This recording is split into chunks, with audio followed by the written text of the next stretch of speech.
Welcome, everyone, to the Assembly Committee on Legislative Operations and Elections. Madam Secretary, would you please call roll? Assemblyman DeLong. Present. Assemblywoman Dickman. Assemblyman De Silva. Here. Assemblywoman Gonzalez. Here. Assemblyman Hibbets. Assemblyman MacArthur. Assemblywoman Brittany Miller. Assemblyman C.H. Miller. Assemblywoman Monroe Marino. Here. Assemblywoman Newby. Here. Assemblyman Yeager. Chair Gorlow. I am here. Thank you very much. And will you mark anyone that's missing present when they arrive? Welcome, everyone, to our Legislative Operations and Elections Committee. We've got 2 items on our agenda today. Before we get started, some quick housekeeping rules. Please check your electronic devices and make sure that they are on mute or off. If you wish to testify, please make sure you sign in at the table by the door and provide a business card to the committee secretary. When testifying, please turn on the microphone and slowly state your name and spell it for the record. Also state whether you represent a group or an organization. Then turn off your microphone each time you are done speaking. There are hard copies of the meeting materials available for members of the public. Electronic copies should have been submitted to our committee manager yesterday for members of the committee.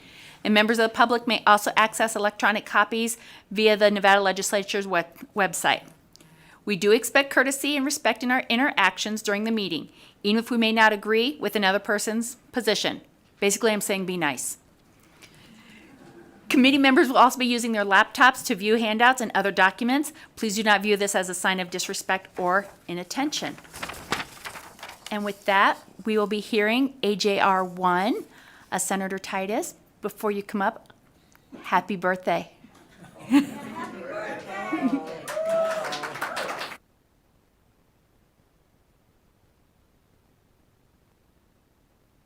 Way to set me up, Madam Chair. And I thank you. It was 2 days ago, but I'm still here, so thank you very much. I'm not singing for you. And thank you very much for that, too. So, again, thank you, Madam Chair, and members of the Assembly Committee on Legislative Operations and Elections for hearing AJR 1 today. It sounds maybe a little familiar. I know there's another AJ 1 out there, but just to be clear, this is AJR 1 of the 81st session. For those of, as I've said, I'm Senator Dr. Robin Titus, representing Senate District 17. It looks a lot different than what my predecessor had it, Senator Settlemeyer. Senate District 17 includes Douglas County, Lyon County, Churchill County, Mineral County, and Esmeralda County, and part of Nye County, which is mostly Tonopah. I am introducing again Assembly Joint Resolution Number 1, which proposes to amend the Nevada Constitution. I originally introduced AJR 1 during the 81st session of the Nevada State Legislature. It passed both houses unanimously.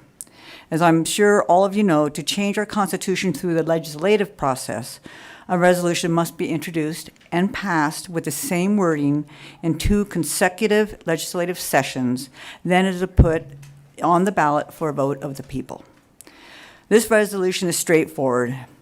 Probably one of the simplest bills that you will see. Literally just changes 4 words in the Nevada Constitution. And some may wonder, why do we need a change in the Constitution to address 4 words?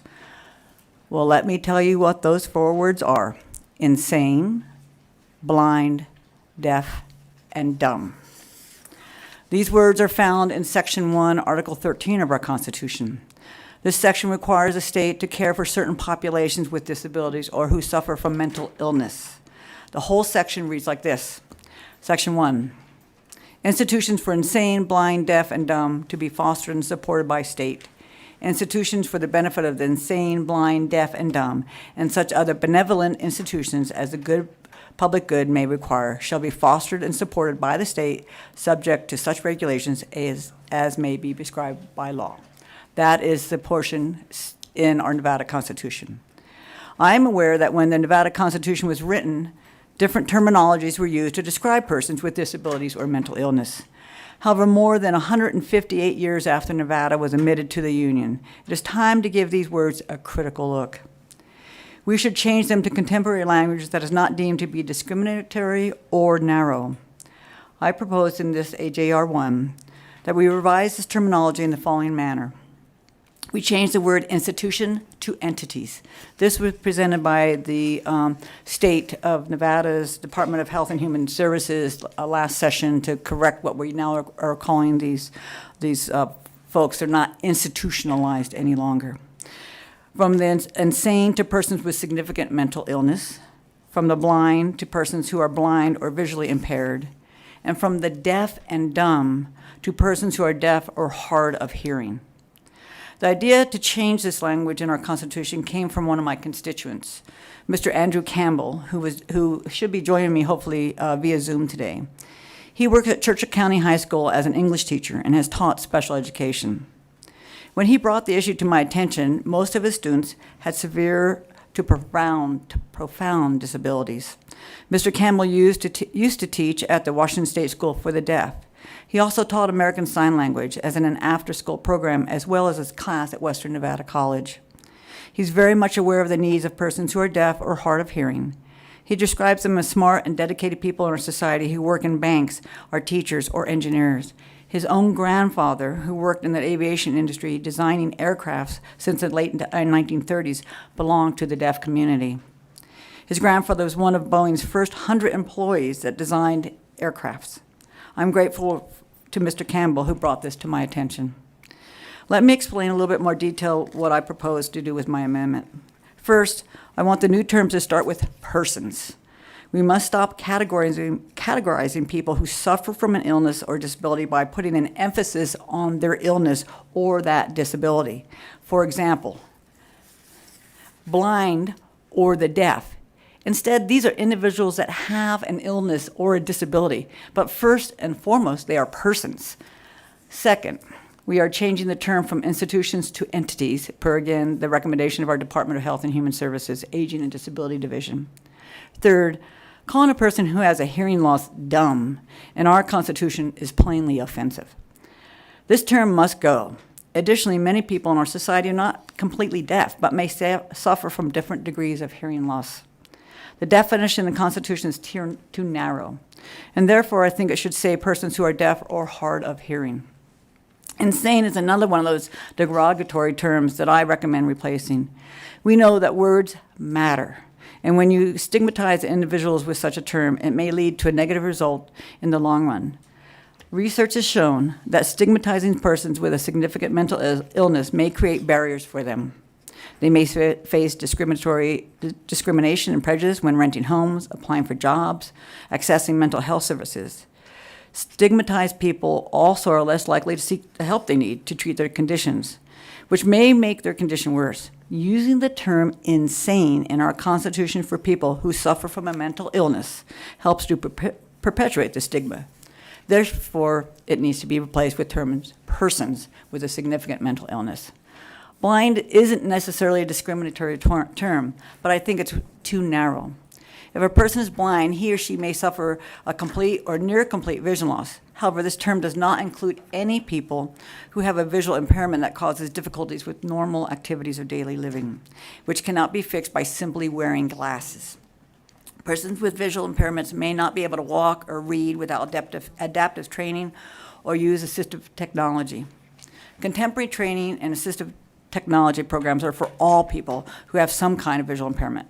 Therefore, this language should be updated as well, and I propose a term, persons who are blind or visually impaired.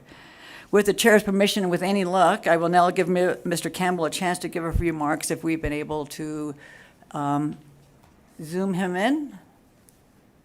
Looks like there he is. Hey, technology works sometimes, even in rural Nevada. Please go ahead when you're ready. Hi, Senator Titus, thank you for following through on this joyful task. I, as you introduced me, was having a lot of memories come back. Personally, I have gone deaf twice from diving accidents, and I actually went blind completely about 10 years ago, and my sight was fully restored in a kind of miraculous ways. So I very much appreciate your follow through on this. I don't have much to contribute beyond a thank you. And I know this means a lot to many people throughout the state of Nevada. There was a group of people from UNR who attempted to make changes. I believe they thought this was done before, but it's as you mentioned, the only way this can happen is the way you're doing it. If it's not on that whole ballot, I don't understand the process, but I'm so grateful for you all considering this change, and that's all I have. Thank you, Mr. Campbell. And if I might, Madam Chair, I'll continue. So actually, in closing, I believe we must do a better job in making sure that we do not discriminate and stigmatize persons with disabilities or mental illness in our laws. A first step is to ensure that no discriminating, stigmatizing, or derogatory language is in our Nevada Constitution, and AJR 1 will provide for that. Please keep in mind that this resolution is just a first step. It will not apply to NRS. For example, if you do just a simple search in our law library on the legislative website, you can find 67 different hits with the term insane.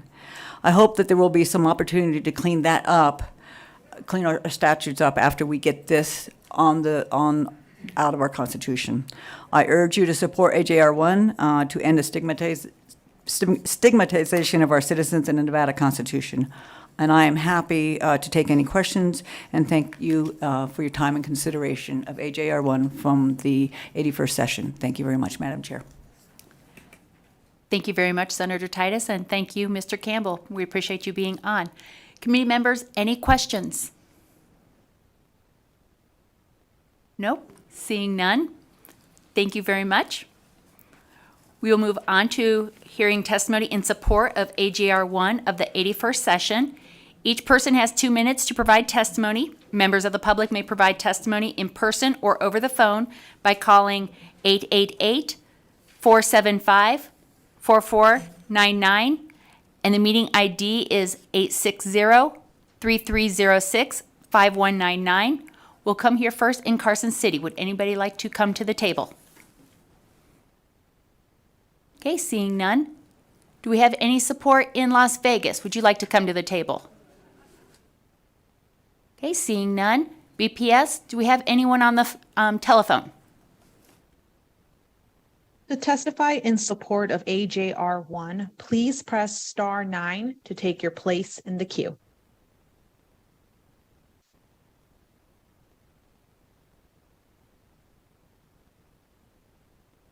Good afternoon, Madam Chair, members of the committee. Stephen Cohen for the record. Stephen with a V. Cohen as in the Assemblywoman, no known relation. I'll keep it nice and short and sweet, ditto. Thank you, and I yield.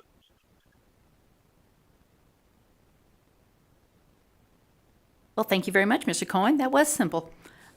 Next caller, please.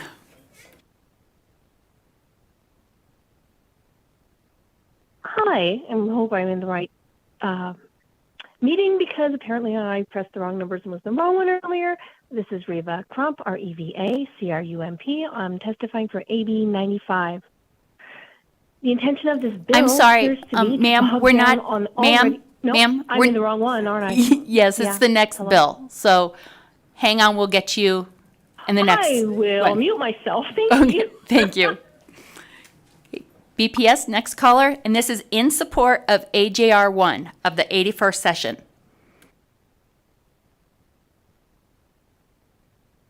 Hi, good afternoon. This is Dora Martinez, D-O-R-A-M-A-R-T-I-N-E-Z. I represent the Nevada Disability Peer Action Coalition, and we wholeheartedly support this bill. We were here from the beginning with Dr. Senator Awesome Titus and Mr. Campbell, and thank you for bringing this again, and I hope it passed. Thank you. Take care. Thank you very much, Ms. Martinez. Okay, next caller, please. Chair, we have no additional callers in support at this time. Thank you very much. Next, we'll hear testimony in opposition of AJR 1 of the 81st session. Anybody in Carson City? Seeing none. Las Vegas? Seeing none. BPS, do we have anyone on the telephone? To provide testimony in opposition of AJR 1, please press star 9 to take your place in the queue. Again, please press star 9.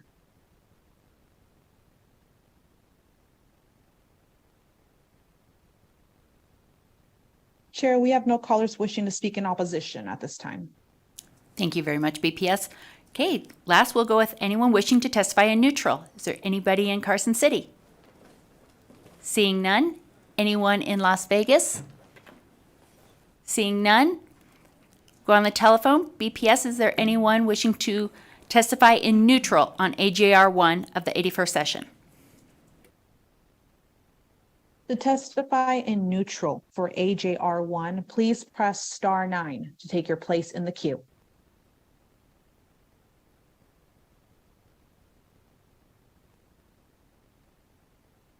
Chair, we have no callers wishing to testify in neutral at this time. Thank you very much. Senator Titus, would you like to make some final remarks? First and foremost, thank you all, Senator Dr. Robin Titus here speaking to you. I appreciate you hearing the bill, Madam Chair. I appreciate your consideration for passage of this very important piece of legislation, and look forward to maybe perhaps being back in front of you at some other later date. Thank you very much. Thank you, and safe travels home. With that, I will close the hearing on AGR 1 of the 81st session, and I'll now open the hearing on Assembly Bill 95. This bill makes various changes related to public office, and I'll call forward Assemblyman Dr. Ornlicker. And did you have somebody also on, a co-presenter on Zoom? Yes. Okay. Thank you. When you're ready, please begin. Okay.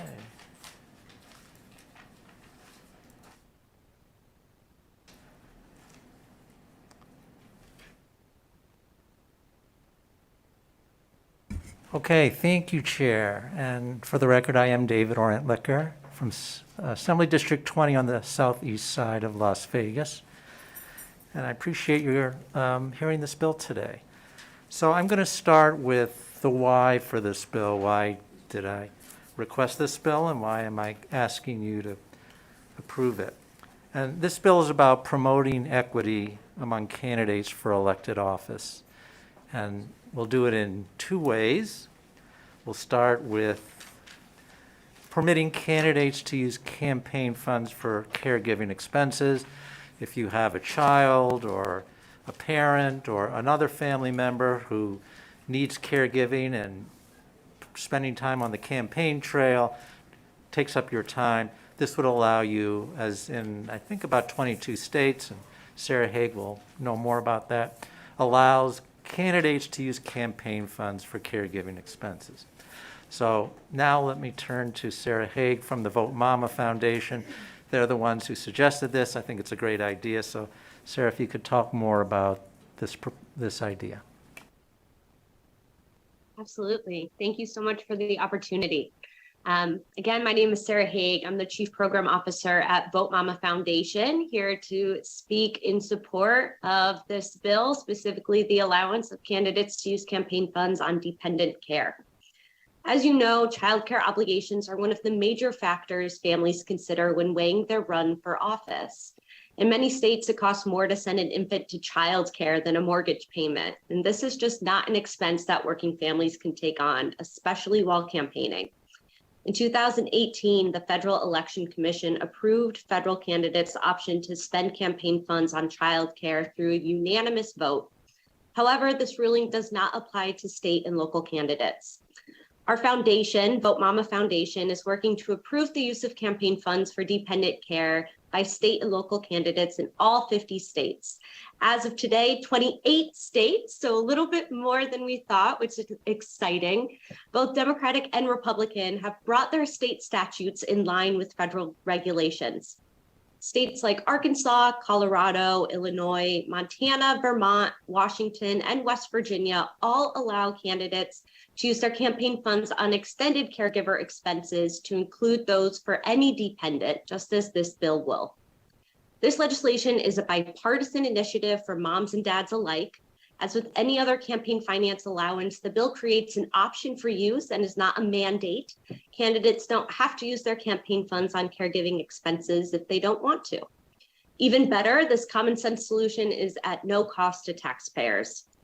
Every federal candidate, every political candidate in the state of Nevada should be able to use their campaign funds that they raise for caregiver services that they need to run for office.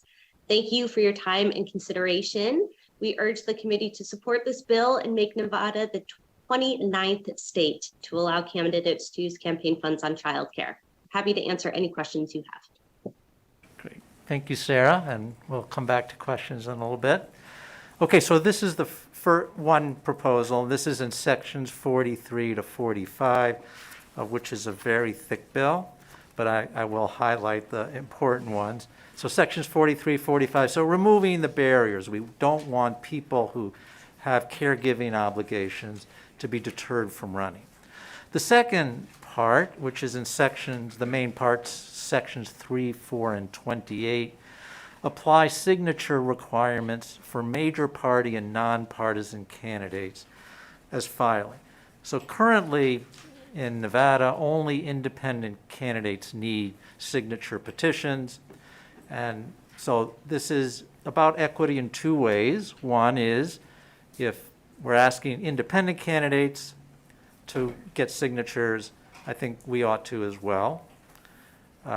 Major party and nonpartisan, I'll talk about minor party in a minute. So the first equity is treat us level playing field for candidates. The other equity issue is right now we have filing fees, which make our requirements based on wealth. It's not a huge amount, but for some people, $100 can be too much. And I want to make our requirements less about money and more about willingness to put in the work to run. I'm not applying this to minor party candidates because they're selected by the party. They're already vetted by the party, so it doesn't make sense to apply it to minor party candidates. And just to illustrate, how would this, if we implemented this, what would this mean for us and other candidates in 2024? So the timeline, the way the signature requirements work now, so all I did was just duplicate what we do for my independent candidates, in other words, candidates who don't have a party label. Exactly what we require for them now apply across the board. That was to keep it simple, but we may want to do some variation. So what the rules are, starting January 2nd until February 15th, that date will vary a little bit, but because it's based on the second Monday and second Friday in March. So before you go out and start getting your signatures, you need to file a petition that you will circulate. And then once you file that, you're able to go out and get signatures, and then by February 15th, you would need to file the signatures for verification. You've got your 10 or 20 or 50 or 100, and you file that with the election clerk so they can verify the signatures. And how many do you need? So what the statute says, you need signatures from at least 1% of ballots cast in the previous election, or 250 if you're running statewide, 250, and 100 for other candidates.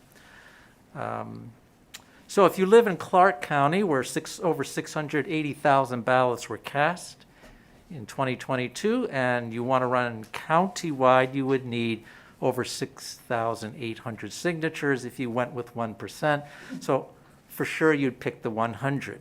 But if you live in Esmeralda County and you want to run, you would need a petition with 5 signatures.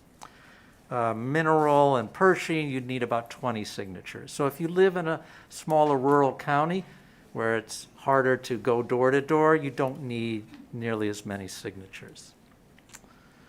And then finally, March 4th to 15th is when you would file your candidacy with your signature petitions. Now, as I was developing this idea, I reached out to election clerks to see how they felt about it, and the impression I received was that it would increase their work, but it would not be too burdensome. It wouldn't be a significant burden. It would be manageable, so I felt comfortable. But in the past 24 hours, I've received new concerns. And since they came in the past 24 hours, I haven't had a chance to sit down and go into detail and say, how can we manage this for you? So, of course, I'm going to follow up with the people who have concerns to see how can we make this work. I'm confident we can make this work because what I'm suggesting here is what's done in 2/3 of states. There are variations. Some states want 400 or 500 signatures instead of 100. Some want 25 or 50.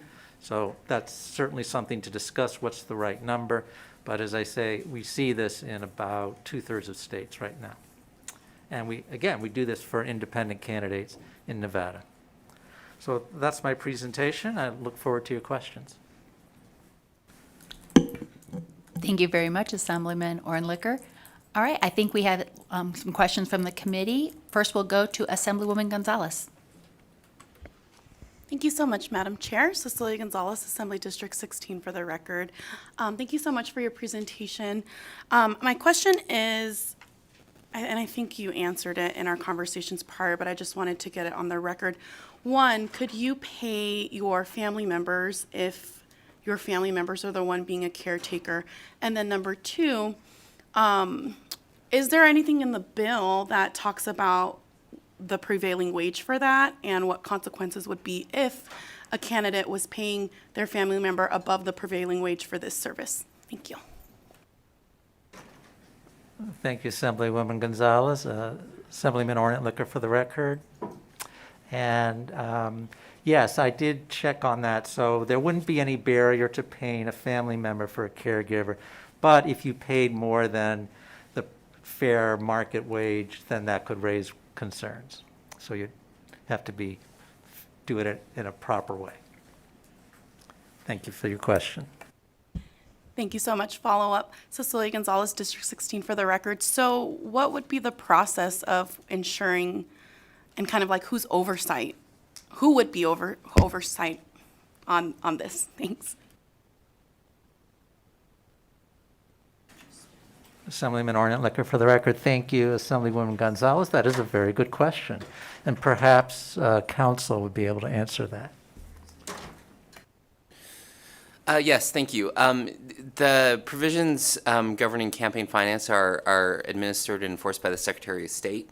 So any issues with use of campaign funds would be referred to the Secretary of State, and the Secretary of State would be responsible for investigating and enforcing those provisions. Thank you very much. Committee members, any other questions? Nope. Nope. We'll go to Assemblywoman Dickman. Thank you, Chair, and thanks for being here, Doctor. My question is, well, first of all, does this bill replace the filing fee if you? Assemblyman Ornlicker for the record. Good question. As I indicated, one of my concerns is I don't want financial barriers, and that would be a nice thing to aspire to. I think for now, I was concerned that would cause problems for the entities that depend on the filing fees. So I think that would be a longer-term goal to phase those out so it would only be based on signatures, and we wouldn't have financial barriers. Okay. May I have another question or no? Yes, you may. Thank you, Chair. So a lot of people that I've talked to about this bill feel like this is an incumbent protection bill because people who are incumbents have a lot more connections, and it'd be much easier for them to get those signatures than someone new. What would your response be to that? Thank you for your question, Assemblyman Ornlicker for the record. As I indicated, my hope is to level the playing field. Right now, those of us who run as major party candidates don't have to meet the requirements that independent candidates do. So I'm doing this to level the playing field and make it fair. And as I said, make it less about financial barriers. So I don't think incumbents have an easier time. We all have the same obligation to go and meet people and ask for them to sign our petition. Thank you, and thank you for the questions, Chair. You're very welcome. Next, we'll go to Assemblywoman Newby. Thank you, Madam Chair.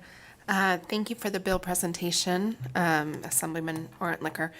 I had a question about the current law and whether or not on the petition and getting the signatures. Do you know what the public policy reason for that being put in state law is in the beginning? Because I have to say, I, until your bill, was never aware that that was a requirement for only some of the candidates. Thank you for your question, Assemblyman Orentlicker. For the record, it's a good question. We're not the only state that applies the signature requirements just to independent candidates, so there's got to be a historical reason, but I'm not sure what it is. And as I say, I think that it's unfair to single them out. Thank you very much. Next, we'll go to Assemblywoman Monroe Moreno. Thank you, Madam Chair, and thank you for the presentation. Currently, as I understand it, a candidate cannot pay a family member for working on their campaign. So how would we go about paying a family member for childcare? And that would be my first question. I have a few more, if that's okay.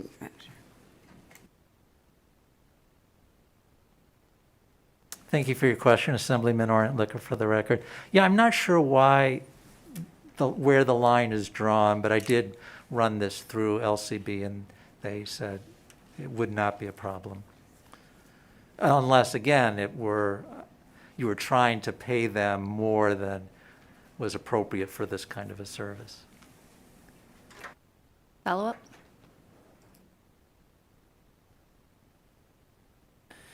Yeah, so if a family member was providing that service, then under this bill, the campaign funds could be used to pay for that. I think the issue would be if it was an amount well above or not the usual value of those services. If it was more than what would usually be paid for those services, then it would be seen as, giving money to your relative out of your campaign account. So while they could be paid for the services out of the campaign account, it would have to be, in some relation to the value of the services.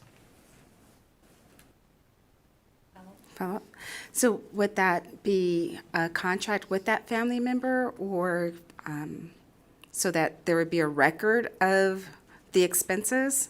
Like if I take my child to daycare, I have a receipt for daycare, or if I was taking care of an elder family member, I would be taking them to, I'd have receipt of that with a licensed caregiver. So is that something that you would anticipate happening if this bill were to pass, that it would be a contractual?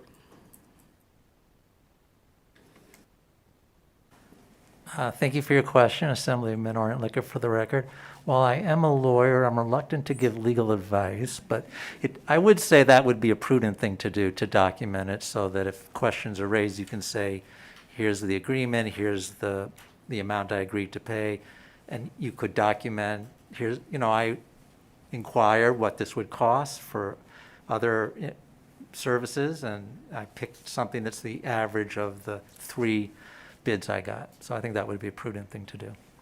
But if Madam Council Chair, has some additional thoughts?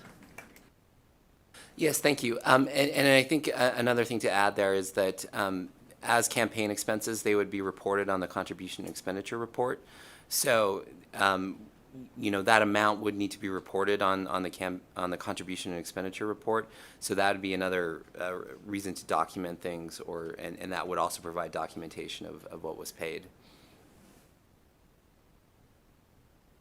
just one last question, I think. When you look at our filing fees in the state of Nevada, how does that compare to other states? As you were saying, other states require signatures. How do our filing fees fall in line with other states? Thank you for the question, Assemblyman Orentlicker. For the record, I think I have that. And I think that, let me see, I've got the fees too.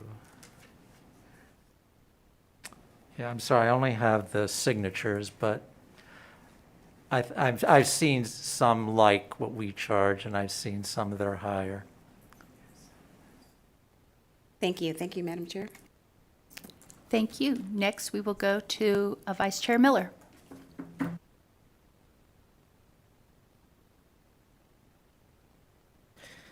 Thank you, Chair Gorlow. And so my concern with this is we're talking about paying for childcare. And so most of us up here right now are in a situation where, and I know the public doesn't always necessarily understand this or see this, because there's this idea that electeds in the legislature are making, we get called fat cat bureaucrats, and we're making hundreds of thousands of dollars and stuff. And the reality is our service for our 2-year term is less than $10,000. And so most of us up here do take a hit every time we come up to Carson City for the actual session, right? Unless you're retired or you own your own business and that money stays the same. But many of us are taking leave of absence without pay. And so even my medical insurance, which I'm a person who believes you need to have medical insurance, right? You never know. And so I have to pay out of my pocket $740 a month from January until September for my medical insurance. That, while that something is not allowable through my campaign funds. And the concern is, and first let's remember too, that when we're talking about electeds, not all electeds are leaving their homes and moving up to, moving out of town for months at a time. Some electeds get to stay in their home, in Nevada, get to stay in their home. Some electeds get to do it after their day job, right? Except for we're in a situation, we all uproot, and the ones of us who don't uproot still are driving 50 miles to get here every day, right? And so what happens with that is, my concern, if we start talking out, and yes, it's a personal sacrifice, and some people will feel bad for us and think that's awful, and some people will say, well, that's your choice, and some people may say, well, that's a barrier to other people being elected, and some people may say it's a part of that. I understand that the opinions would be very broad, but the concern too is the slippery slope of it, because then it becomes, well, you know what, most of us up here are paying for 2 households now, right? I have a place in Las Vegas, I have a place in Carson City.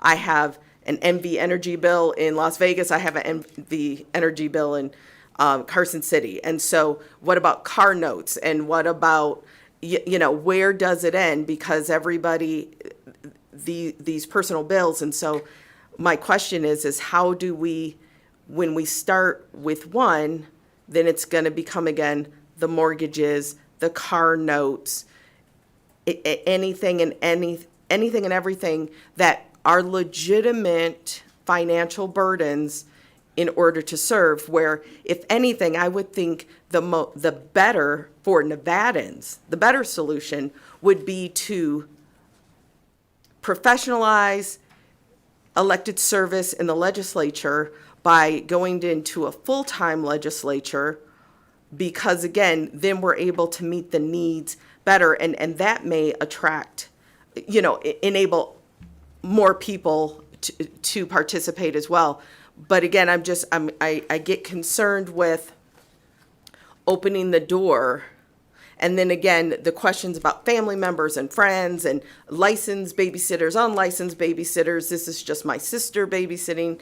And there's just a lot of concerns, because we know in this state, we are also a state that when electeds go awry, when it comes to financials, those issues are dealt with and taken care of. So I'm just wondering if you could speak to that. Yes, thank you, Vice Chair and Assemblyman Orentlicker, for the record. Very good question. I think ideally we would do some of the things you suggested, that there are a lot of financial barriers to running, and there are a lot of people who can't run because of the salary here and the costs of having a second home. And ideally we would do more. But I think this is a good place to start, because this is a particularly important kind of obligation, family caregiving, that really does present an important, significant obstacle to a lot of people. So I think this is an important one to do, and maybe Sarah, if you'd like to add anything. Yeah, I would love to. Thank you so much. Sarah Haig for the record with Boat Mama Foundation. We see caregiver expenses. First, they would only be an allowable expense if they're directly incurred because of campaign activity. So door knocking, call time, these things that you have to do to get elected to office. Some states have gone so far as adding legislative duties as well as campaign duties. I don't believe that this bill does that, but I'll leave that to council. But we see caregiver expenses the same as a similar need as candidates have that are allowable expenses in the state of Nevada, like paid advertisements or hiring other staff to get a campaign off the ground. So while I absolutely agree that there's more that can be done to support legislators and the financial aspect of serving as a state legislator, we see this bill as part of a campaign finance package and something that you only can put on your campaign finance report and seek reimbursement or seek to pay with campaign funds if you are directly needing it because of campaign activity. So it wouldn't be a year-round daycare, for example. Thank you very much. And can you just clarify, because I thought I understood that you said that this would only be for candidates that are running for election. But I just wanted to double check because in section 43, it says candidate or public officer. So can we just clarify? Great, yes. Yes, so that is great. So this is one of those bills that would allow for if you are engaging in campaign activity or official duties of the office. In addition to call time, in addition to door knocking, if there's a late night vote at the Capitol, to be able to engage in your legislative duties as well. That is true. Thank you for that clarification. And I'm not sure if council has anything to add. Yes, that reading is correct, that under the bill as drafted, the campaign money could be used for expenses incurred because of the public office. So if the caregiving was necessary because of the duties of the public office, then the campaign funds could be used under this bill. Thank you for that clarification. I believe we have a question from Assemblyman DeLong. Thank you, Madam Chair. So I'm taking your desires to try and create equity in the filing process. Did you think about just eliminating all signature requirements rather than adding more?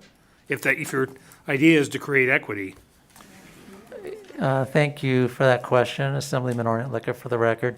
So if that were the only equity issue, then that might make sense. But there are two parts to my equity concern. One is treating candidates the same requirements, but the other is to make wealth less of a factor. So right now it's just about, can you pay the filing fee? And if we add the signature requirements, it's also about something else. So it levels the playing field for people who don't have the same wealth as others. And as I said, over time, hopefully we could remove the filing fee. A follow-up on that. So my understanding is the filing fee is not really part of this bill. So it's really just about signatures.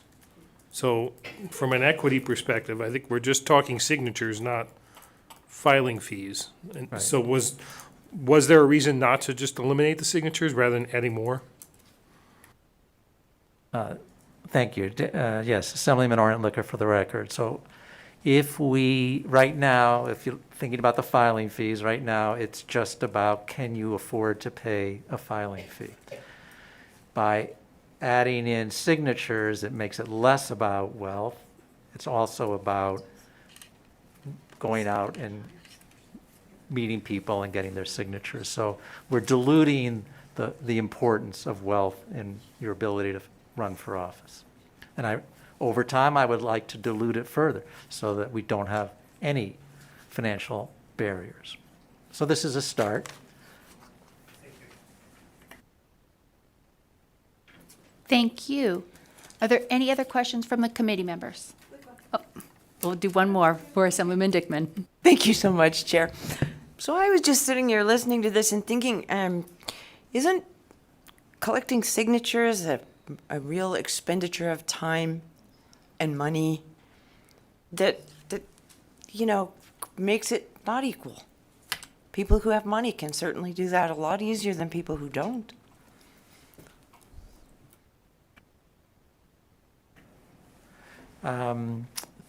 Thank you for the question, Assemblyman Ornt-Licker, for the record. Certainly, if you're working full-time and, you may not have time, but still, it's for people who have lower income, they may have more time than money, and I think it does overall make it less of a financial barrier. Thanks, Chair. Thank you. Thank you very much. Okay, committee, last call for questions. Okay, seeing none, thank you very much, Assemblyman Ornt-Licker.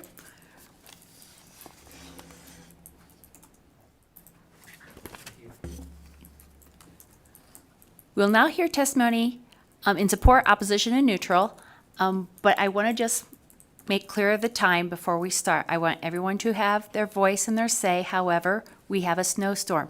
I want you all to be safe going home as well. So with that in mind, we're going to try to keep it 30 minutes in support, 30 minutes in opposition, 30 minutes in neutral, see how it goes. It is 2 minutes. I'm going to keep everyone to the 2-minute mark. And we will start with support for AB 95 here in Carson City. Do we have anyone who'd like to come up to the table? Okay, seeing none. Anyone in Las Vegas who would like to testify in support of AB 95? Okay, seeing none. BPS, do we have anyone on the telephone?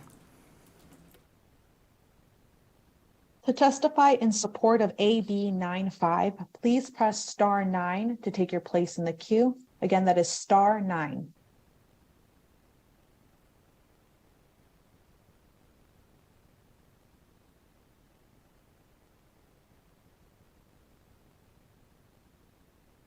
Chair, it appears that we have no callers wishing to testify in support at this time. Okay, thank you very much, BPS. Okay, next we will move on to testimony in opposition. Please come to the front. Again, state and spell your name slowly for the record. And you have 2 minutes. And Ms. Hanson will begin with you when you're ready. Thank you, Madam Chairman. My name is Janine Hanson. I'm the state president of the Independent American Party, and although this bill doesn't directly affect us, we're very concerned about it. I have gathered signatures in every county of this state several times, so I know how hard it is to gather signatures. It's not a simple thing. If people have money, they can hire somebody to do it. But if they don't have money or resources, it's very difficult to gather signatures, especially with the parameters of this bill that require you to do it only signatures within the district you may be running. For instance, in Elko County, we have what's called a TV board. Well, they can hardly get anybody to run for it now, but if they had to go out and get signatures, you'd be sure nobody'd be running for it. This is one of the great problems with this bill because it creates additional barriers, especially for small local people running. I looked up for Esmeralda County, and last time for their county commission, the total number of votes was 141. That would mean that they would have to get 1.4 signatures. This is absurd to do this.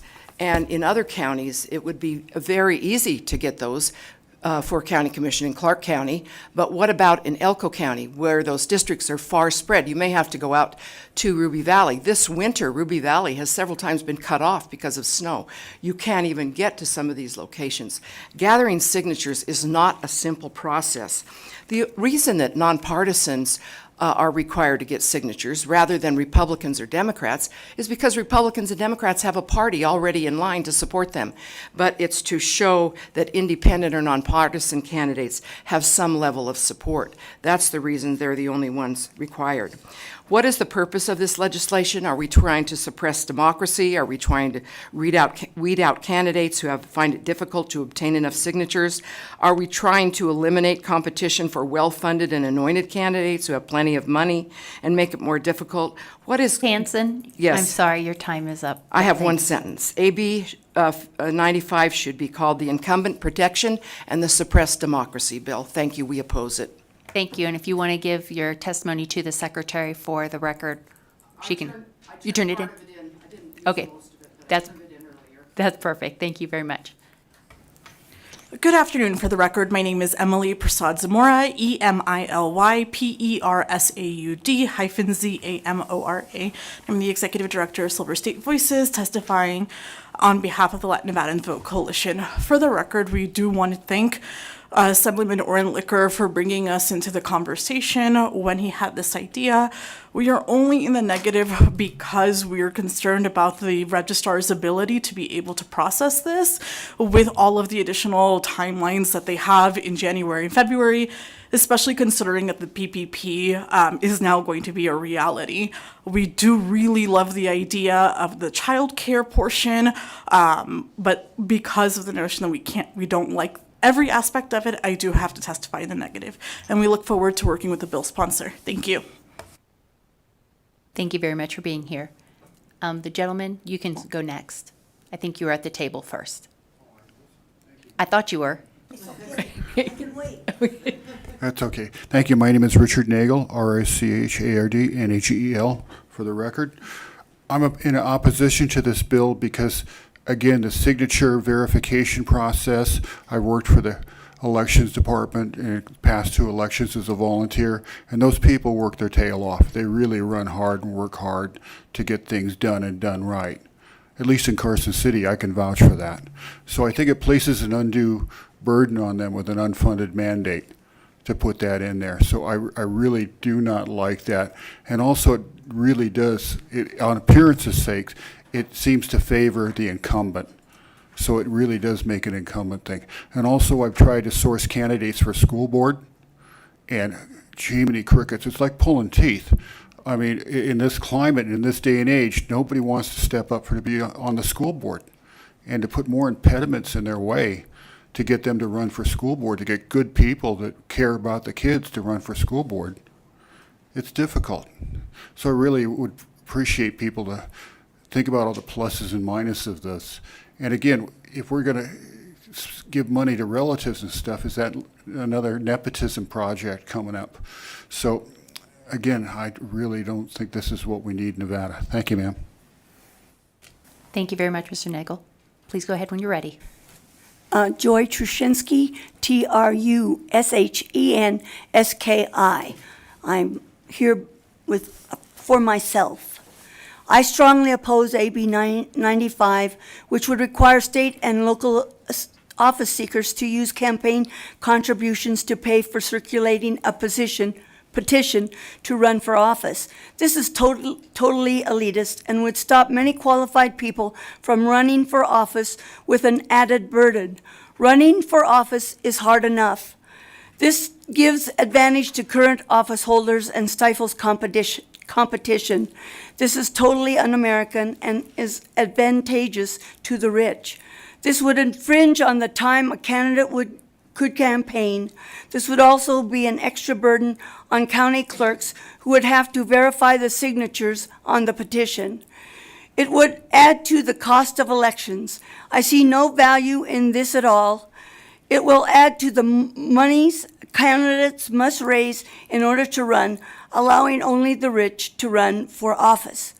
This is unnecessary, discriminatory, and rather communistic in my estimation.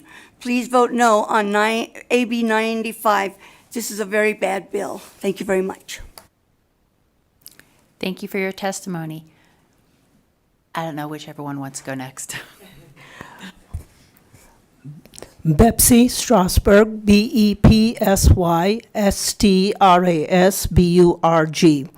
Thank you all for Assemblymen and women for doing the people's work. More regulations not good in all cases. If the objective is to do a leveling of the field as the same as the independent candidates, as I've heard before, please eliminate it for all candidates. That would make it a more classic leveling field and get rid of all additional burden on the county clerks.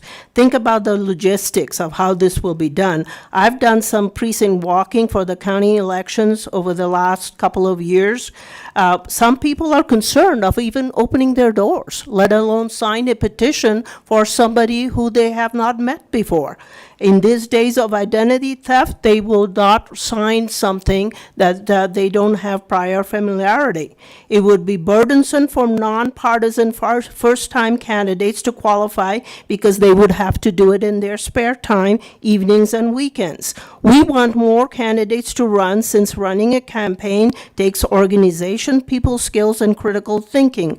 Elections are a filter to get the best candidate on a chair, and that's what we need to do, is improve the pool of candidates. If the intent is again to get a leveling field for all candidates, let's eliminate it for what the current rule for independents and nonpartisan. Please vote no on this bill. Thank you so much. Bye-bye. And thank you so much for your testimony. Please go ahead when you're ready. Hi, Karen Stevens for the record, KarenStephens. And I'll keep it short because I agree with all the prior speakers. I do really believe that if we're going to remove barriers, then we do need to eliminate the signature requirement for all candidates. That would be the fair thing to do. And having knocked on doors, I totally agree with Bepsy. People are afraid to answer the door. And so this is just not a good way to remove barriers. It's just adding to them. Thank you. So I'm in opposition if I didn't say that before. Thank you. Thank you very much, and ditto does work. Okay.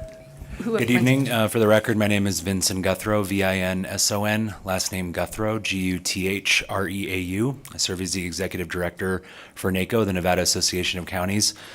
First off, I want to thank the sponsor for reaching out to our organization in the interim. Our concerns remain, mostly it's what I've been hearing from our members is around the actual ability to deliver on these promises. We're only talking about the petitions, by the way. We don't have a position on the child care funds. There's, as you all know, there are workforce challenges across the state at all levels of government. That this would not improve that for us. We have, especially in our smaller counties, the workforce issue on this, and the timing would be problematic. There is a huge fiscal impact also to elections offices. So we stand in opposition at this time. Thank you. Thank you very much, and just a 10-minute warning for Carson City. So when you're ready, please go ahead. Hello, Ashley Garza Kennedy on behalf of Clark County, testifying in opposition to AB 95. Our opposition pertains to similar what NACO said about the candidate filing and the petitions. And to be clear, our opposition is not to the policy decision if somebody should collect signatures to be a viable candidate. That is for this body to decide. Our opposition is to the procedure and our ability to run a presidential preference primary and our primary election based on the constraints that we're already under. As the bill is written for Clark County, we can expect that at least every person who files for office will have to collect 100 signatures. For this last election, we had 349 people file for office, which would mean verifying over 34,000 signatures. Using the 2024 election calendar as an example of the time constraints that we're under, our presidential preference primary is on February 6th. Mail-in ballots will be sent out by January 17th. Early voting will be January 27th through February 2nd, and our deadline to complete signature curing for the presidential preference primary is on February 12th. Additionally, our primary election is going to be on June 11th. Our deadline to start mailing our overseas ballots, as an example for our any of our individuals who are living, our military personnel, is by April 27th. So after candidate filing, usually about a week after, we're already getting our ballots ready for printing in time for the election. Given my time, I won't go into the other deadlines we face related to voter registration and sample ballots and how we handle possible challenges to someone's petition of candidacy, just within these tight deadlines to get ballots printed. However, I will say that, thank you, I will say that AB 95 will require our election department to undertake an extensive overhaul of how we do candidate filing, and we just simply don't have, it requires a significant amount of time, energy, and resources, all while in midst of our 2024 calendar of what we got going on in the fall and spring. Thank you. Thank you, Ms. Garza. Please go ahead when you're ready.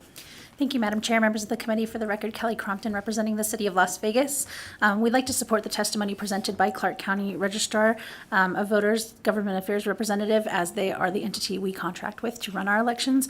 And for the sake of time, I will just say that this bill's added requirements for filing of a petition of candidacy for all candidates running for nonpartisan office would include every seat that is at the City of Las Vegas currently. All of our elected officials are nonpartisan, so we think this could be a deterrent to find candidates that are willing to participate in the local democratic process. And again, we support the testimony from Clark County. Thank you.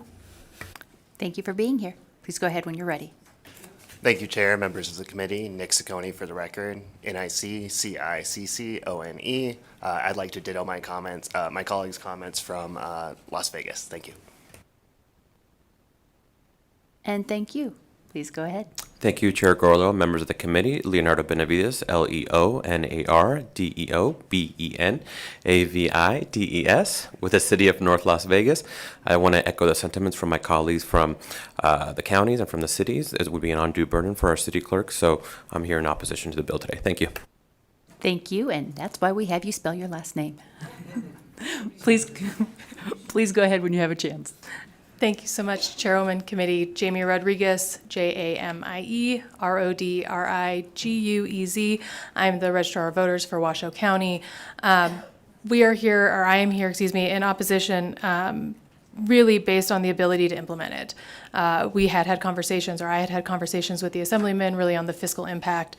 The issue, well, yes, there is a large fiscal impact to this. That's based on me being able to get enough people to fill those positions. And as I discussed in my presentation to this committee previously, we had a large variation of temporary employees between the two elections because we simply can't get enough temporary employees to conduct the election. So if I can't get enough temporary employees to do enough of the petitions, I'm having to pull staff from the other responsibilities of the office to be able to do these candidate petitions. We had 231 candidates in the 2022 election. In 2024, we do have a slightly smaller, about 8 less offices up for election. I don't know what that'll do to number of candidates. However, in 2026, we have 18 additional offices that'll be open for the election as compared to this cycle. So that is a very large burden. It's not like checking a petition based on number of signatures. It's checking every petition individually. It is an excessive amount. It's quite a bit more work. There are conflicting timelines due to just regular challenges for candidates, as well as now the petition of how that would cross over and how that's addressed. It's not clear which number we use. So, right, for a lot of the assembly offices, in all honesty, when we looked, they needed about 20 if you did 1% or 100. So if you send me 100 signatures and it fails, is it that you actually needed 20 or 100? If it does go to court, we really don't have time to actually be able to address that and put you back on the ballot if that becomes the issue, because it's not clear, but I also can't put you on the ballot as an unverified candidate for the office. So there are several issues in there also just with our ability to actually build a ballot that are very concerning for us. Thank you. And thank you. Please go ahead when you're ready. Thank you. Amy Bergens, Douglas County Clerk Treasurer, and I am not going to go through everything that has already been stated, but the rurals, Douglas County and the rurals, we have the same concerns. Even though we are a smaller county, I do have a lot of GIDs and school board, and we had 75 candidates file. So if you multiply that by, that most of the candidates aren't going to just get the minimum amount. They're going to go above and beyond to ensure that they get on the ballot, which means that's going to be a lot of work for staff And the rurals, we don't necessarily have full-time election staff. We have clerk, treasurer, clerk, recorders that we pull to do these tasks, and it pulls them off of their full-time work. So just for the sake of time, that's we are opposed, as are all of the previous counties and cities that spoke prior to me. Thank you very much. Anyone else in Carson City? Okay, seeing none. Las Vegas, please go ahead when you're ready. Hi, thank you. My name is Adrienne O'Reilly, ADRIENNEO''REILLY. Thank you for your time. Title 24, Chapter 293 of the NRS currently only requires petitions of candidacy for independent candidates, as per NRS 293.200. All candidates are required to submit a declaration of candidacy. I respectfully oppose AB 95 as proposed, as it would extend the requirement for a petition of candidacy to other types of candidates for public office. As per the current legislation, and as stated in the proposed AB 95, the county clerk's office would be responsible for verifying and processing these petitions of candidacy. This is an unnecessary expenditure of taxpayer money and inefficient use of the county's time. We should revise Chapter 293 of the NRS to remove the requirement for a petition of candidacy and only require candidates file a declaration of candidacy. This will level the playing field. Therefore, please consider voting no on AB 95, which proposes to extend the requirements of petitions of candidacy. Thank you for your time and consideration. Thank you very much. Please go ahead when you're ready. Thank you, Madam Chairwoman and legislators. My name is Leslie Quinn, Leslie, last name Quinn, Quinn. I oppose AB 95, and I ask my District 5 Assemblywoman Brittany Miller and all legislators to oppose AB 95 as well. At a minimum, it will put an undue burden on constituents, potential candidates, and ADA candidates to comply. It also widens the unfair advantage of incumbents or candidates financially supported by donors or resources that have their own political agendas. If this is a matter of how contributions are spent, as some of the AB 95 verbiage implies, then address that. But also address that candidates can only get donations from their prospective district constituents instead of groups with special interests in and outside of the state of Nevada. As someone who was out there during the campaign almost every single day, the constituents, they do not need like the right of voters in Section 1A of the Nevada Constitution. They have the right to vote without being intimidated, threatened, or coerced. Going out and getting more signatures will only bring more frustration to them. They've already been inundated with minutia of mailers and commercials. We the people to be the ones that vote, and we want to encourage them to come out and vote, not to just go ahead and mail in a vote.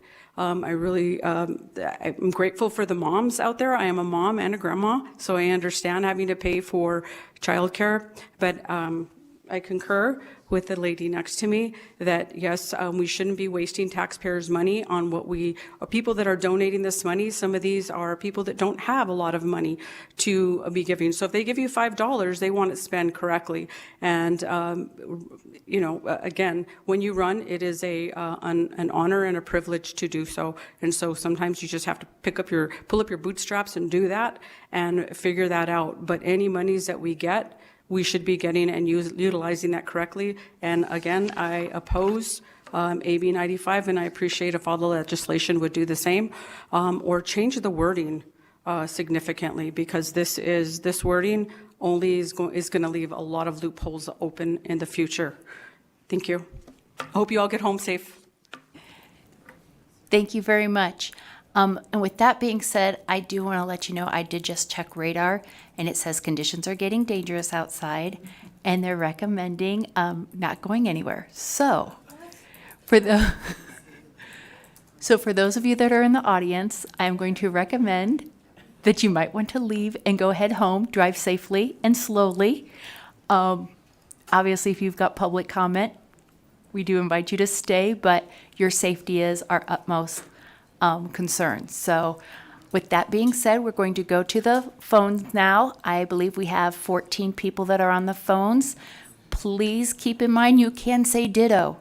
You don't have to take your full 2 minutes. As much as we do want to have your voice heard, you can also submit your comments in writing within 24 hours after the hearing to our committee secretary. So with that, BPS, let's take our first phone call. To testify in opposition of AB 95, please press star 9 to take your place in the queue. Again, that is star 9.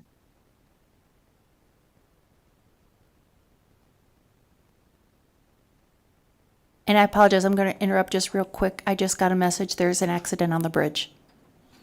Be careful. See? We'll go forward with the phone calls, thank you.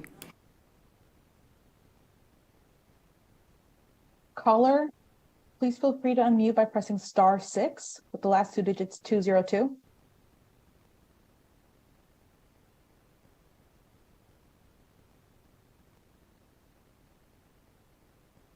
It appears that that caller dropped off. I will be moving on to the next caller. Next caller, please.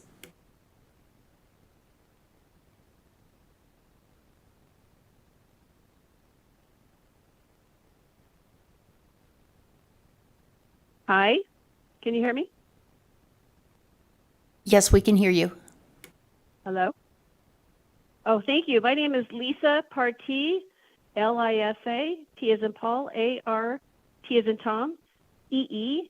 Number one, I just want to say how very disappointed I was about the short notice for this hearing. I think that's kind of unfair to the public and for your constituents to know about what's going on and have time to show up for hearings such as today. Number two, I want to say no on child care funding via campaign donations. This is not for legislators already elected.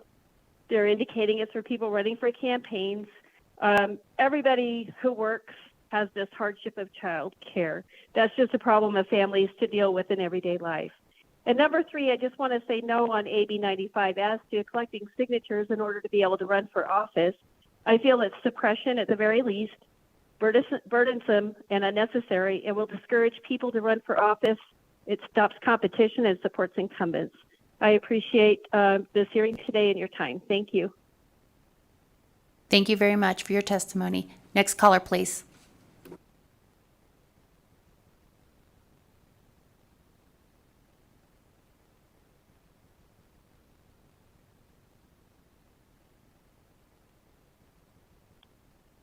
Hello, can you hear me? Yes, we can hear you. Thank you. My name is James DeGraffenreid, Degraffenreid, and I am Nevada's Republican National Committee man. One of the hallmarks of the Nevada government is its citizen legislature. The legislature is specifically banned from dual service by the Nevada Constitution and meets only once every 2 years to conduct the business of the state. This bill seeks to impose restrictions and barriers to entry on our citizen legislature, making it harder for individuals to place their name on the ballot. There is no reason to require candidates for any political party to fulfill this extra ballot access step. Independent candidates are required to provide petitions for ballot access in order to indicate a minimum level of support for their candidacy, since they proceed directly to the general election. Major party candidates are selected in primary elections by the voters of their party, and minor party candidates are selected by their party. Party-affiliated candidates therefore have a proven base of support. In a time where Nevada's elections and our inability to produce timely election results make us a national laughingstock, do we need to put another burden on our hardworking county clerks and registrars who will be tasked with the verification and challenges of petition signatures for every candidate? Our clerks and registrars have already been tasked to administer an extra election every 4 years via the ill-conceived presidential preference primary, forcing them to do a significant amount of work that has historically been done by political parties to select our own nominees. Let's not add more unnecessary work and unfunded mandates to our clerk's already heavy workload. I echo the comments made earlier by a committee member regarding the slippery slope of allowing personal family expenses to be paid from campaign funds. Although the language in Section 45 specifies that expenses must be campaign related, this is a difficult line to draw and virtually impossible to enforce. Today it's family caregiving, next will it be car payments, utilities, rent, etc. Allowable expenses should continue to be directly campaign related. AB 95 is nothing more than undue government interference in the process of putting candidates before voters and presents unnecessary barriers to those who wish to serve in public office. We urge you to vote no on AB 95. Thank you. Thank you for your testimony. Next caller, please.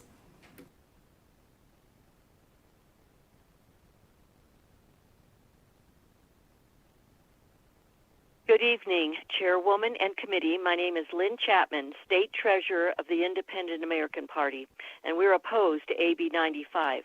After reading this bill, I asked myself, what is the reason for this bill? Does it help people of Nevada in any way? Does it help make life easier for the people of Nevada? The answer is no to both questions. I have twice been a candidate in the past, and it's a scary decision to make. And as a candidate, you spend a lot of time away from your family, campaigning and working for the betterment of society. There was a lot of paperwork to read and to sign. There were laws to learn and rules to follow as a candidate. Also trying to put together a team to help with the campaigning and reporting. Many things to consider just for wanting to be a part of the process. Now there is yet another layer, if you will, of hoops to jump through. I don't see the positive in doing a petition just to run for office. Who does this benefit? The incumbent? Why waste the candidate's precious time? We should be encouraging people to run for office, not discouraging them before they can even begin the process. Why not remove petitioning for nonpartisan candidates?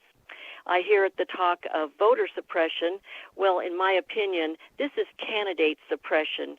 Vote no on AB 95. Thank you. Thank you. Next caller, please.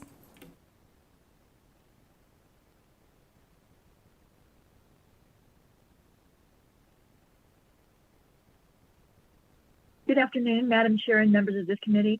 For the record, my name is Cindy Martinez, CINDY Martinez, a 28-year resident of Washoe County. I'm a Marine Corps veteran and an honorably retired Category 1 post-certified Nevada State Peace Officer. I respectfully request the committee vote no on AB 95.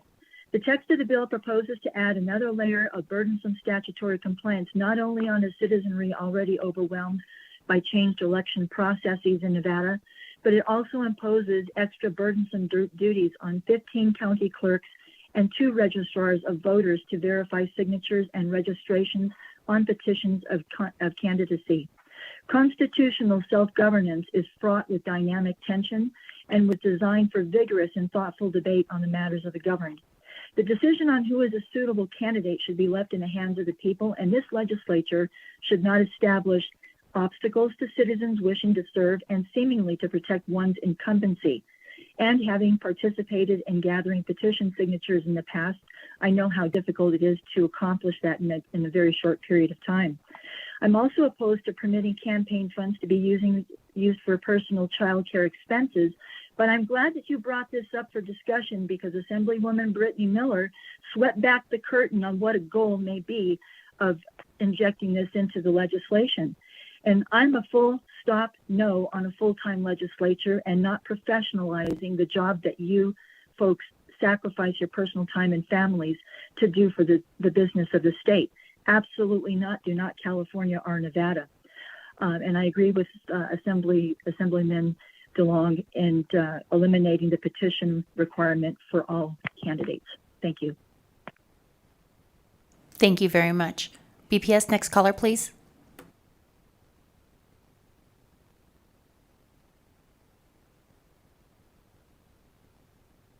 Yes, good afternoon, Madam Chair. Thank you for this opportunity to provide my statement. This is Jim Hindle, INDLE, and I am the Story County Clerk Treasurer up here in snowy Virginia City. So I am thankful you're allowing me to call in and provide my testimony. I ditto to my colleagues, Clerk Treasurer Bergens from Douglas County and Registrar Rodriguez from Washoe County. They highlighted many of the barriers and many of the obstacles that we as the clerks implementing election regulations have to go through. This one specifically would come at a time after every 4 years, after the presidential primary, as we've talked about, but also as we are right now in this cycle. We're in the middle of county budgets. We are in the middle of accounting and providing information to the Department of Taxation for state budgeting. We are in the middle of boards of equalization. We are in the middle of property tax collection, and we have the ongoing activity of being the clerk of the district court. In 15 of the 17 counties in this state, the county clerks have many duties to do, elections being just one, and this one is raising the obstacles to our ability to do a quality job by giving more burden on our daily activities. I would also like to highlight, if I may, that the language of this bill is not very clear, and I think it has been talked about in the hearing today. But if we look at sections 3.1b2 and sections 4.1b2, it is unclear for a local candidate, county candidate, if it's 1%, which would be, as been stated, an absurd number to go through the hoops to do 5 signatures, or if it is not a 1% hurdle, it would be a minimum of 100 signatures. It is unclear, as I've put the bill to people, what they think they would have to do. And so for that reason, I think this bill needs to be reworked, needs to be looked at, and certainly from the standpoint of the Story County Clerk Treasurer's Office, we are in opposition for it moving forward. Thank you. Thank you very much, and be safe in Virginia City. UBPS, next caller, please.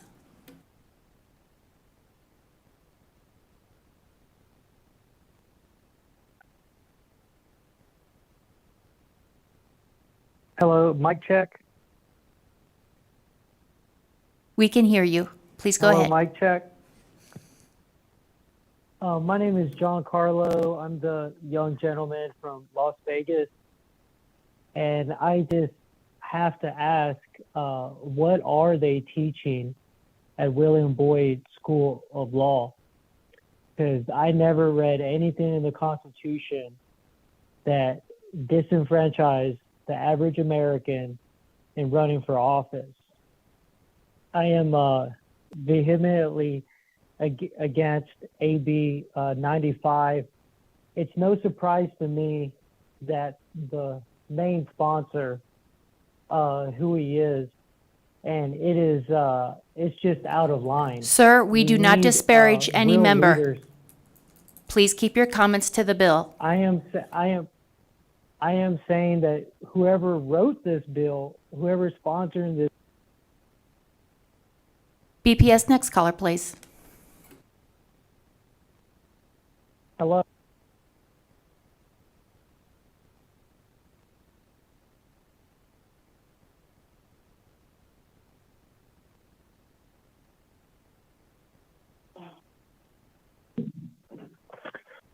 This is Bruce Parks, for the record, BRUCEPARKS. I'm chairman of the Washoe County Republican Party. I'm speaking in opposition to AB 95. After reading all 72 pages, I have found nothing in this bill that would be good for Nevada. I agree with all the previous sentiments about this creating an undue burden on candidates to run for office. It also completely ignores the burdens placed on the county clerks and voter registrars. Additionally, it is my considered opinion that this bill is actually going to suppress the ability of the average common man to run for office. Our founding fathers never envisioned professional politicians. This bill has the potential to create exactly that condition. Additionally, the language in the bill that pertains to campaign finances being spent on other than campaign functions, definitely in opposition to that. This is a slippery slope that you don't want to get into. Eventually, you will reach a point where any money spent is perfectly acceptable, no matter what you spend it on.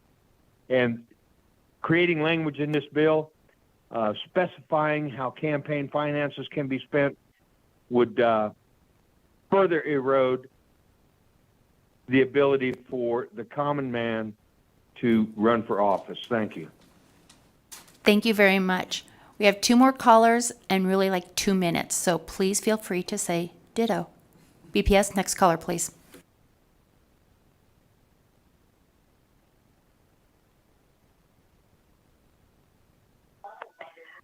Hello?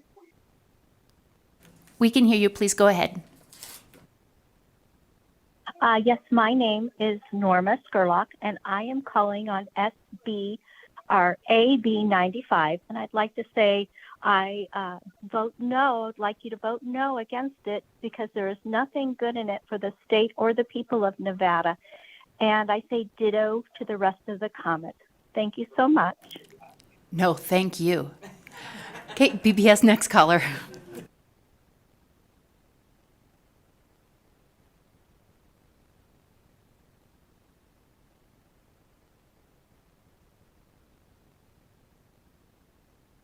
Yeah, Bob Russo for the record. That is spelled R-U-S-S-O.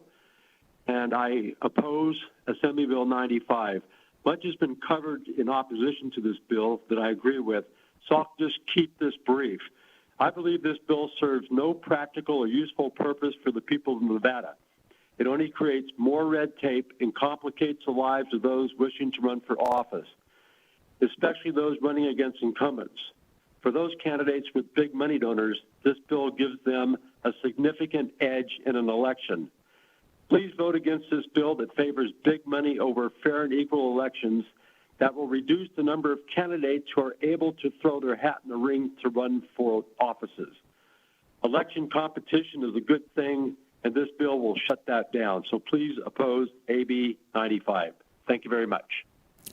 Thank you. BPS, do we have any more callers? Yes, Chair, we have one more caller. Okay. Caller, please go ahead when ready. Cyrus Hojati, CYRUSHOJJATY. I like to ditto the comments made by everybody. And I know child care is such an issue. I'm glad that that issue has been brought up. So just consider everybody else's previous comments. And by the way, it's pretty chilly and windy here out in Las Vegas as well. Thank you so much. Yield my time. Thank you very much, and be safe in Vegas as well. With that, we will end the testimony in opposition and move on to neutral. Is there anybody in Carson City who would like to testify in neutral? Seeing none. Las Vegas, is there anybody who would like to testify in neutral? Seeing none. BPS, do we have any callers to testify in neutral of AB 95? To testify in neutral for AB 95, please press star 9 to take your place in the queue. Again, that is star 9.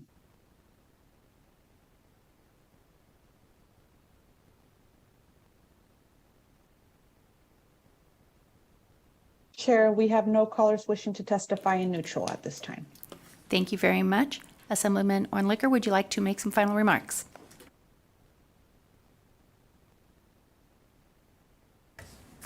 Thank you, Chair. Assemblyman Ornlicker for the record. It's been very helpful to hear the testimony. I will say I'm kind of puzzled by a lot of it. As I indicated, I had reached out for feedback. The impression I got from the Clark County election clerk was that this was definitely manageable. Other people didn't respond at all. But I'm also confident we can fix it. For example, one of the clerks raised the concern, well, what if they send us 1,000 signatures and we'll have to verify 1,000? They may only need to file 20. So what California does to address that is sets a minimum and a maximum so that you don't flood them with unnecessary signatures. So I'm confident we can find answers to a lot of these. And the reason why I'm confident, as I said, 2/3 of states have this. I haven't heard any evidence that there's a paucity of candidates, that people don't run in those states. It seems to work well. And one of the reasons why I think it works well is because getting the signatures is exactly the kind of thing you want to be doing when you're running for office, going out and meeting voters. And so what this does is actually jumpstarts your campaign and make sure you do the things you ought to be doing, which is meeting your constituents and speaking to them. And it's a pretty minimal requirement, but if 100's too much, other states do 50. So we can certainly be flexible, and as I say, I'm confident that once I understand their concerns, that we can work through them, and when I have time, I wish I had heard some of these concerns early, because I would have brought a conceptual amendment, but we can do that later. So thank you for your time, and hope you all are safe, and sorry to keep you here so long. Thank you very much, Assemblyman. Okay, with that, I will close the hearing on AB 95, and we'll move on to our next agenda item, public comment. Each person has 2 minutes to provide testimony. Written public comment may also be submitted to the committee up to 24 hours after the meeting. As a reminder, when testifying, please turn on the microphone and slowly state and spell your name for the record. Please also state if you represent a group or an organization. If you would like to call in for public comment, the call-in number is 888-475-4499. Meeting ID is 860-3306-5199. I want to remind people that this is public comment, not additional testimony on AB 95. And with that, we will come to Carson City for public comment. Seeing none. Okay, Las Vegas, anyone on public comment? Seeing none. VPS, is there anyone on the telephone who would like to testify in public comment? To provide public comment, please press *9 to take your place in the queue.